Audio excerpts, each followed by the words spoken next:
Премиерот Зоран Заев да стави крај на урбанистичкото уништување на Скопје, но и да се спаси парцелата на паркингот кај Holiday Inn. 15 граѓански организации и издруженија испратија отворено писмо до премиерот во кое бараа да се стави крај на урбанистичкото дивење во главниот град. Активистите го повикаа Заев да покаже дека не го поддржува финалното уништување на Скопје со лоши планови, но испратија и апел до институциите да преземат конкретни чекори и да ги стават граѓаните на прво место.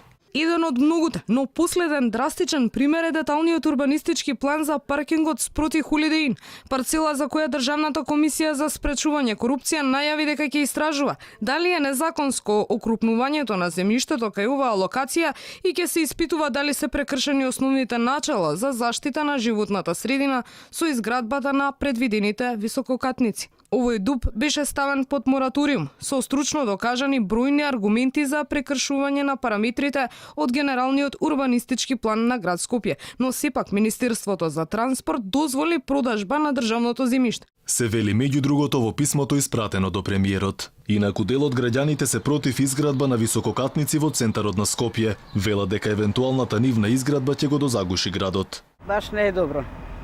Затоа што затвара простор, се затвора, така. А и нема и кај се паркира. Се уништува околината, зеленилото. Не е само зграда до зграда, паркинг до паркинг. Не е добро. Граѓанските активисти сметаа дека оваа локација заслужува отворен архитектонски конкурс во донесување на планот. Оваа градска локација во центарот на градот треба да се искористи во име на граѓаните, а не во име на инвеститорите, велат дел од граѓанските здруженија. Тие бараат од владата да го поддржи мораториумот на општина Центар, кој е неусогласен со Генералниот урбанистички план, воедно кој е штетен за центарот на Скопје. Граѓанските здруженија велат дека Министерството за транспорт и градот Скопје треба да се обврза дека нема да издаваа согласности за дупови кои не се усогласени со Генералниот урбанистички план, со уставот и со законите. Дополнително бараат законито работење на инспекторатите за урбанизам и за градежништво. Во исто време, бараме да се спречат обструкциите за изработка на поквалитетни планови кои доаѓаат од изработувачите на плановите, кои одбиваат да постапат согласно стручните барања.